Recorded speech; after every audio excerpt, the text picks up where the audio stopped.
The Lost Special by Arthur Conan Doyle. The confession of Herbert de Lernac, now awaiting death in a prison in Marseille, has explained one of the most confusing crimes of the century.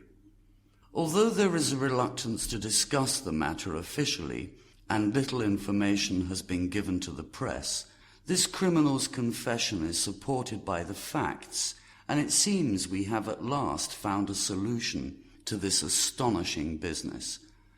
As the case is 8 years old, and as a political crisis at the time meant other news was not reported in detail, it may be better to remind readers of the facts. They are taken from the Liverpool newspapers of that date, from the inquiry into the death of John Slater, the engine driver, and from the records of the West Coast Railway. Briefly, they are as follows. On the 3rd of June 1890, a gentleman who gave his name as Louis Caratal asked for an interview with James Bland, the manager of the West Coast Central Station in Liverpool. He was a small man, middle-aged and dark, with a stoop which was so noticeable that it suggested he was handicapped. He was with a friend, a very large man whose politeness and constant attention suggested he was an employee. This companion, whose name was not recorded, was certainly a foreigner, and probably, from his dark complexion, either a Spaniard or a South American. He carried in his left hand a small black leather box, which was chained to his arm. Mr. Caratal was shown to Mr. Bland's office while his companion remained outside. Mr. Caratal's business was quickly completed. He had arrived that afternoon from Central America. Urgent affairs meant he should be in Paris without delay. He had missed the London express and needed a special. Money was of no importance. Time was everything. If the company could speed him on his way, they could name their price. Mr. Bland had everything arranged in 5 minutes. The train would start in 3/4 of an hour. It would take that time to ensure the line was clear. The powerful engine had 2 carriages with a guard's room behind. The first carriage was empty. The second contained, as usual, 4 sections. A first class smoking, a second class, and a second class smoking. The first of these, which was nearest to the engine, was given to the travellers. The other 3 were empty. The guard of the special was James Macpherson, who had been with the company for some years. The stoker, William Smith, was new. Mr. Caratal joined his companion when he left the manager's office, and both of them were impatient to start.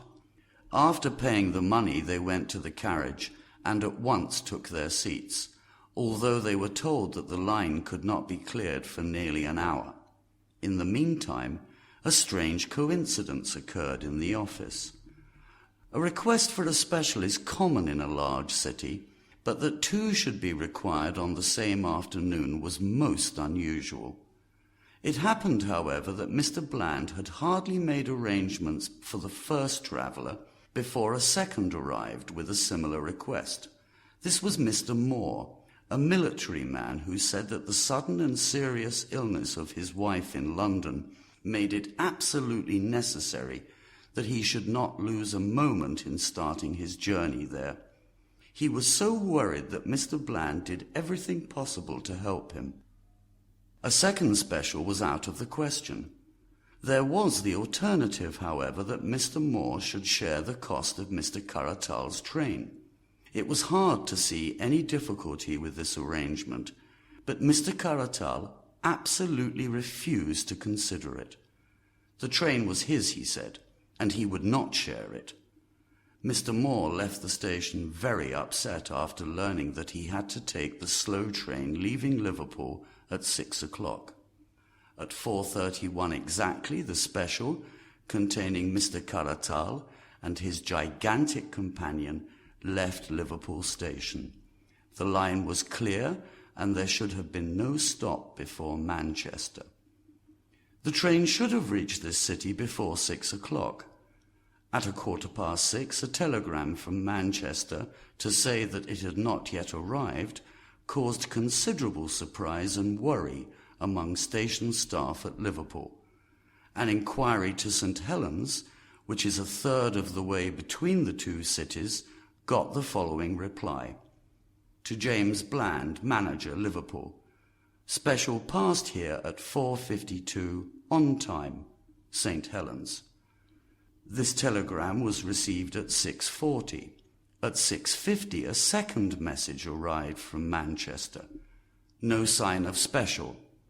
And then 10 minutes later a third, more confusing one.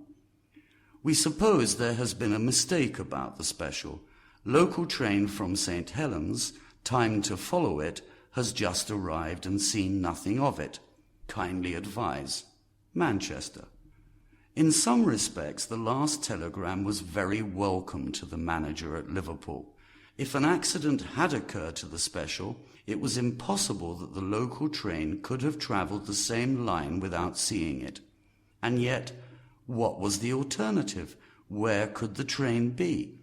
Was it on a side track for some reason, in order to allow the slower train to go past? Such an explanation was possible if a small repair was necessary. A telegram was sent to each station between St Helens and Manchester, while the Liverpool manager waited in suspense. The answers came back in the order of the stations from Liverpool. Special passed here 5 o'clock, Collins Green. Special passed here 5:06, Earlstown. Special passed here 5:10, Newton. Special passed here 5:20, Kenyon Junction. No special has passed here, Barton Town. The two officials stared at each other in amazement. This is unique in my 30 years of experience, said Mr. Bland. Absolutely, sir. The special has gone missing between Kenyon Junction and Barton Town. But there is no sidetrack, so far as I can recall, between the two stations. The special must have come off the line. But how could the 4:50 slow train pass over the same line without seeing it? There's no alternative. It must have. Possibly the local train has seen something to explain the matter. We will telegraph Manchester for more information, and Kenyon Junction telling them to examine the line immediately as far as Barton Town. The answer from Manchester came within a few minutes. No news of missing special. The driver and guard of the slow train are positive there has been no accident between Kenyon Junction and Barton Town. The line is quite clear and no sign of anything unusual. Manchester. We will have to dismiss that driver and guard, said Mr. Bland angrily. There has been a crash and they have missed it. The special has obviously come off the lines. How it could have happened is a mystery, but it must have, and we'll get a telegram from Kenyon or Barton Town soon to say that they have found it in a field. But there was no telegram. Half an hour passed, and then there arrived the following message from the station master of Kenyon Junction. There is no sign of the missing special. It is certain that it passed here and that it did not arrive at Barton Town. I have gone down the line myself, but all is clear and there has been no accident. Mr. Bland was furious about the confusion. This is madness, he cried. Does a train vanish into thin air in England in broad daylight? An engine, 2 carriages, a guard's room, 5 human beings, and all lost on a straight line of railway? Unless we get something positive in the next hour, I'll take Inspector Collins and go myself. And then at last there was some news. Another telegram arrived from Kenyon Junction. Regret to report that the dead body of John Slater, driver of the special, has just been found among some bushes, 2¼ kilometers from the junction. He fell from his engine down a small hill and into the bushes. Injuries to his head from the fall appear to be the cause of death. The ground has now been carefully examined, and there is no sign of the missing train. The country was, as I have already explained, in the middle of a political crisis, and the public was concentrating on sensational developments in Paris, where a scandal looked like destroying the government and the reputations of many of the leading men in France. The papers were full of these events, and the disappearance of the special attracted less attention than in more peaceful times. The bizarre nature of the event lessened its importance, for the papers did not believe the facts until the inquiry into the unfortunate death of the driver convinced them of the tragedy. Inspector Collins, the senior detective with the company, went down to Kenyon Junction the same evening, and their search lasted all the following day, but only with negative results. There was not only no sign of the missing train, but no theory could explain the facts. At the same time, Inspector Collins' report showed that there were more possibilities than expected. On the railway between these 2 points, he said, there are many ironworks and mines. Some of these are still working, and others have been abandoned. There are 7 which have, or have had, railway lines running down to the main line to send their produce from the mine to the nearby cities. Out of the 7, 4 belong to mines which are no longer used. These are the Red Gauntlet, Hero, Slough of Despond, and Heartsease mines. The last one was one of the main mines in Lancashire only 10 years ago. These 4 may be eliminated from our inquiry because, to prevent possible accidents, the rails nearest to the main line have been removed, and there is no longer any connection. There are 3 other side lines leading to A. Carnstock Ironworks, B. Big Ben Colliery, C. Perseverance Colliery. Of these, the Big Ben line ends at a dead wall of coal. No special was seen or heard there. The Carnstock Ironworks line was blocked all day on the 3rd of June by 16 trucks. It is a single line, and nothing could have passed. As to the Perseverance line, it is a large double line which has considerable traffic because the output of the mine is very large. On the 3rd of June, this traffic moved as usual. Hundreds of men were working along the line, and it is impossible that an unexpected train could have come down there without anyone noticing it. As to John Slater, there is no clue from his appearance or injuries. We can only say that, so far as we can see, he died by falling off his engine, though why he fell or what happened to the engine after his fall are questions I cannot offer an opinion about.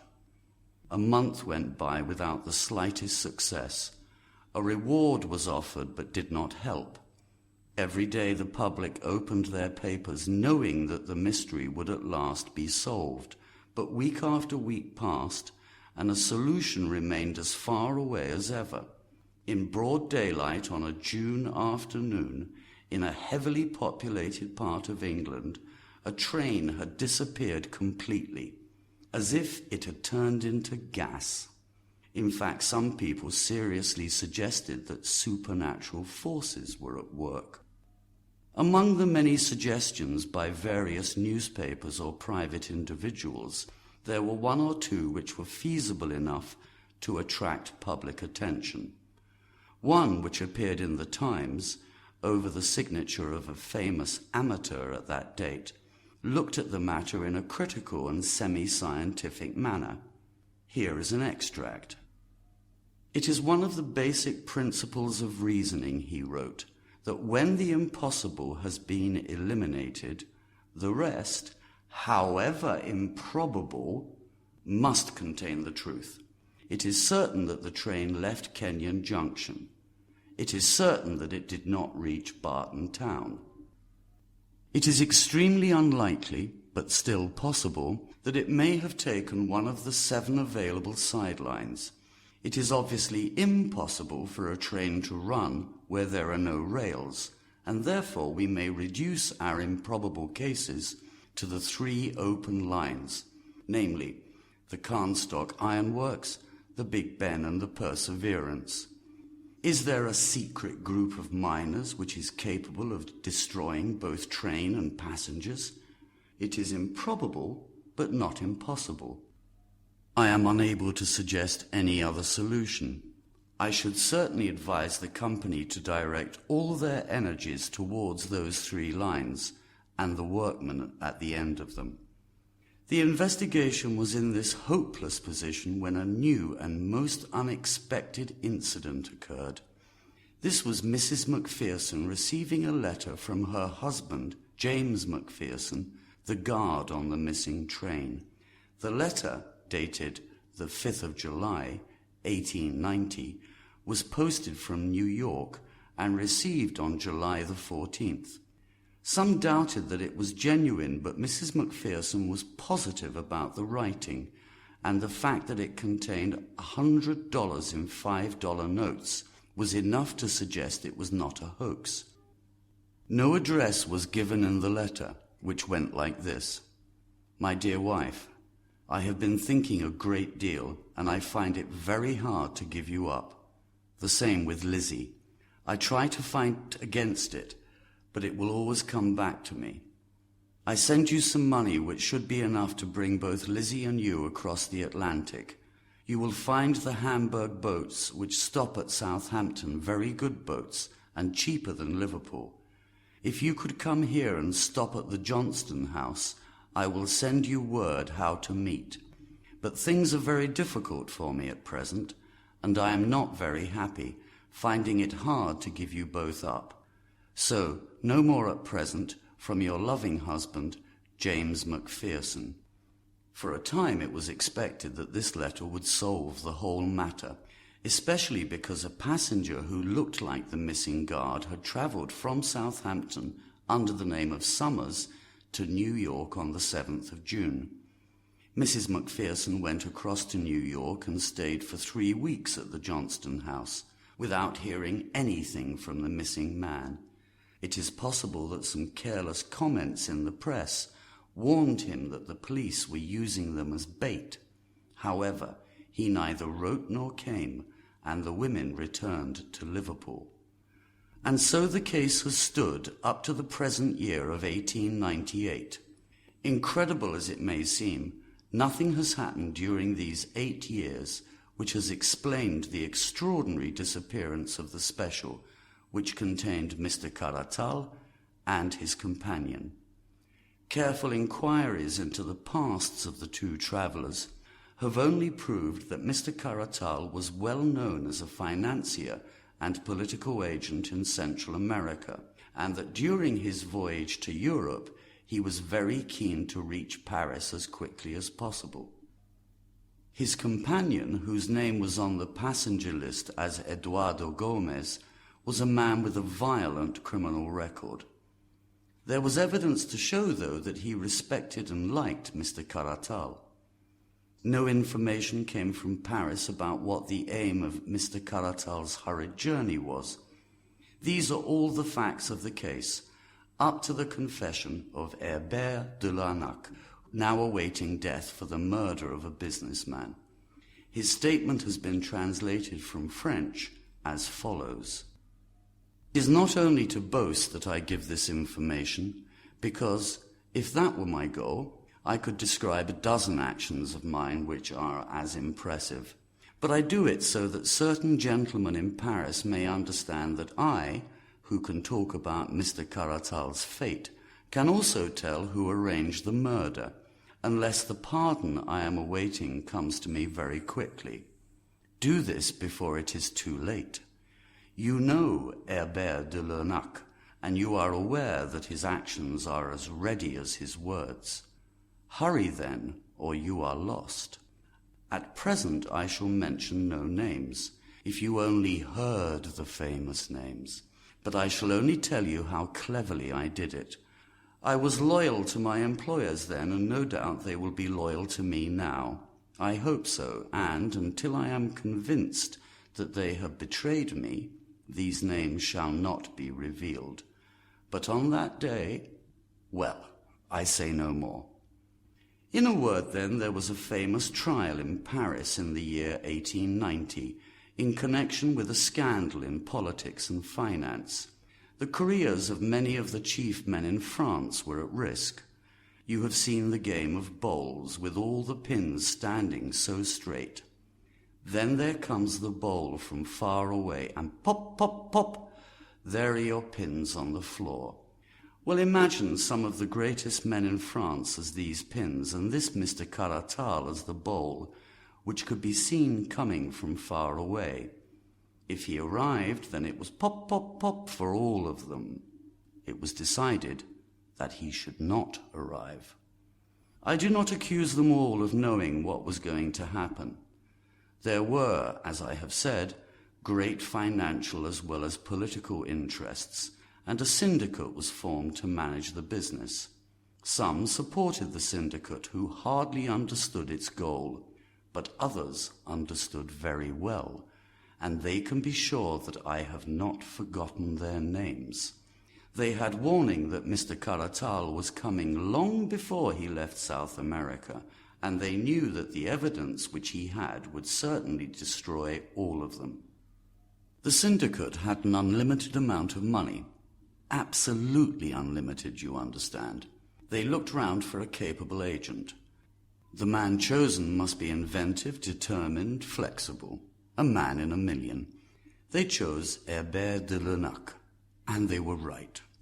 My duties were to choose my subordinates, to use freely the power which money gives, and to make certain that Mr. Caratal should never arrive in Paris. With my usual energy, I began work within an hour of receiving my instructions, and the steps I took were the very best. A man I could trust was sent to South America to travel home with Mr. Caratal. If he had arrived in time, the ship would never have reached Liverpool. But sadly, it had already started before my agent could reach it. Like all great organizers, I was, however, prepared for failure, and had a series of alternatives ready. One or the other must succeed. You must not underrate the difficulties of my task or imagine that an ordinary assassination would do. We must destroy not only Mr. Caratal, but Mr. Caratal's documents, and Mr. Caratal's companions too, if we believed he had communicated his secrets to them. And you must remember that they were expecting us. I was all ready for Mr. Caratal's arrival in Liverpool, especially because I had reason to believe that he would have bodyguards from the moment he got to London. Everything must be done between the moment he arrived in Liverpool and reaching London. We prepared 6 plans.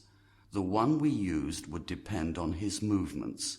Whatever he did, we were ready for him. If he stayed in Liverpool, we were ready.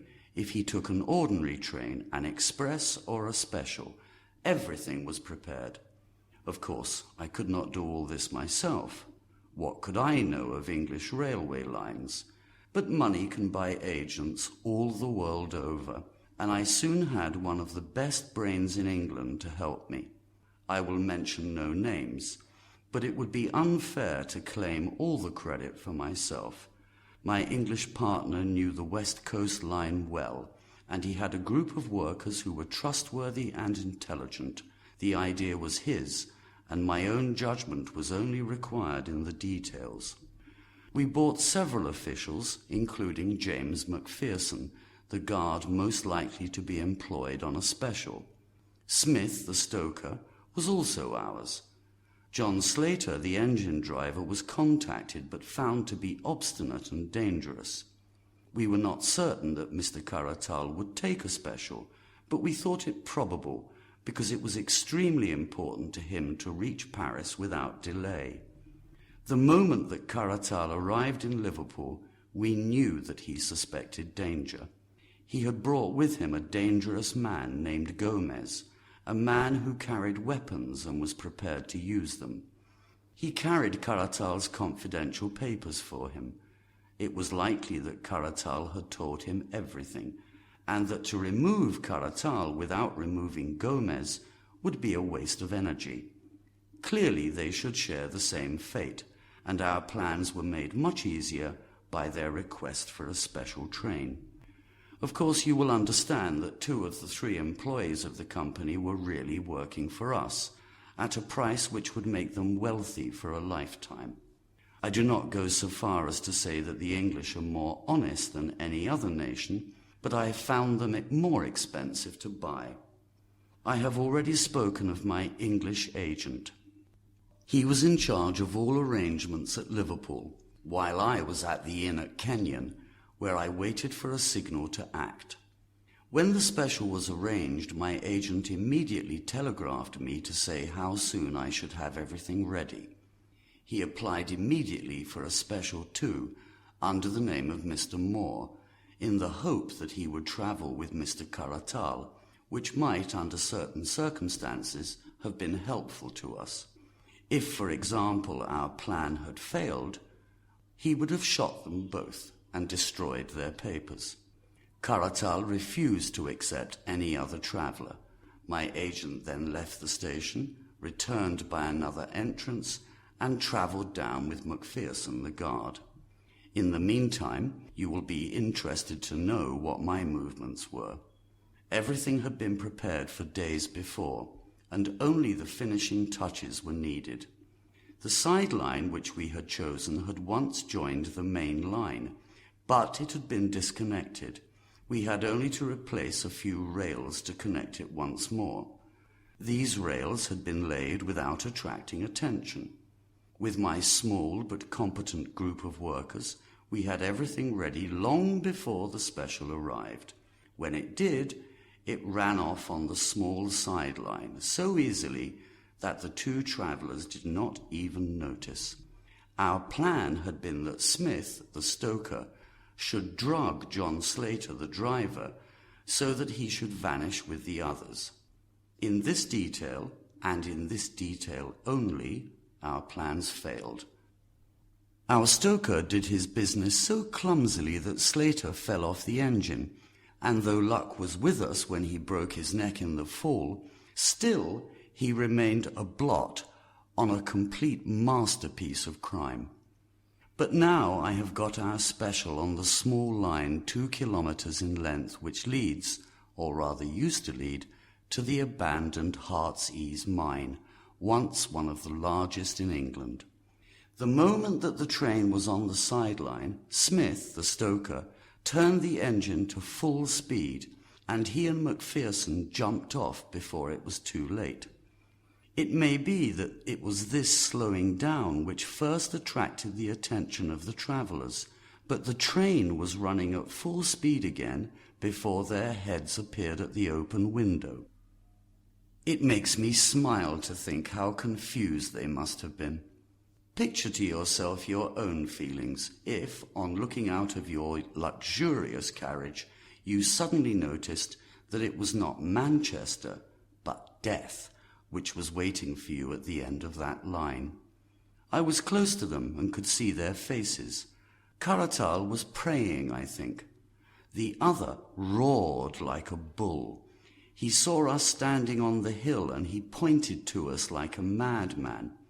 Then he pulled at his wrist and threw his box out of the window in our direction. Of course, his meaning was obvious. Here was the evidence, and they would promise to be silent if they could live. But business is business. Besides, the train was now out of our control. He stopped shouting when he saw the black mouth of the mine in front of them. We had removed the boards which had covered it. The rails now ran to the edge of the mine. We saw the 2 heads at the window, Caratal below, Gomez above, but they were both silent. The sight seemed to have paralyzed them. I had wondered how the train running at a great speed would hit the mine it was heading towards. I was interested in watching it. One of my colleagues thought it would actually jump over it, and indeed it was not far from doing so. Fortunately, however, it fell short, and the engine hit the other side of the mine with a great crash. The carriages were all smashed, and then the whole mass of iron, smoking coals, wheels, woodwork and seats, all crashed down into the mine. Quite a long time afterwards there came a deep roar as the train hit the bottom, and then a thick cloud of steam and smoke flew up out of the black depths, falling like rain all round us. Then only the summer sunshine was left, and everything was quiet again in the Heartsease mine. And now, having carried out our plan so successfully, we only had to destroy any sign of the crash. Our workers at the other end had already taken up the rails and disconnected the sideline, replacing everything as it had been before. We were equally busy at the mine. It was boarded over as it used to be. Then, without any hurry, but also without delay, we all left the area, most of us to Paris, my English agent to Manchester, and Macpherson to Southampton and then to America. Let the English papers of that date tell how completely we had beaten the cleverest of their detectives. You will remember that Gomez threw his bag of papers out of the window, and I need not say that I took that bag to my employers. It may interest them now, however, to learn that I took 1 or 2 little papers out of that bag as a souvenir. I have no wish to publish these papers, but still, it is every man for himself in this world, and what else can I do if my friends will not come to my help when I want them? My friends, you may believe that Herbert de Lenacq is quite as dangerous when he is against you as when he is with you, and that he is not a man to go to the guillotine until he has seen that every one of you is going to follow him. For your own sake, if not for mine, hurry, Mr. General and Lord. You can fill in the blanks for yourselves as you read this. I promise you that in the next edition there will be no blanks to fill. P.S. As I look over my notes, there is only one thing missing that I can see. It is about the unfortunate Macpherson, who was stupid enough to write to his wife and make an appointment with her in New York. When interests like ours were at risk, we could not leave them to chance. After he wrote to his wife, we could not trust him any more. We took steps, therefore, to ensure that he should not see his wife. I have sometimes thought that it would be a kindness to write to her, that there is no obstacle to her marrying again.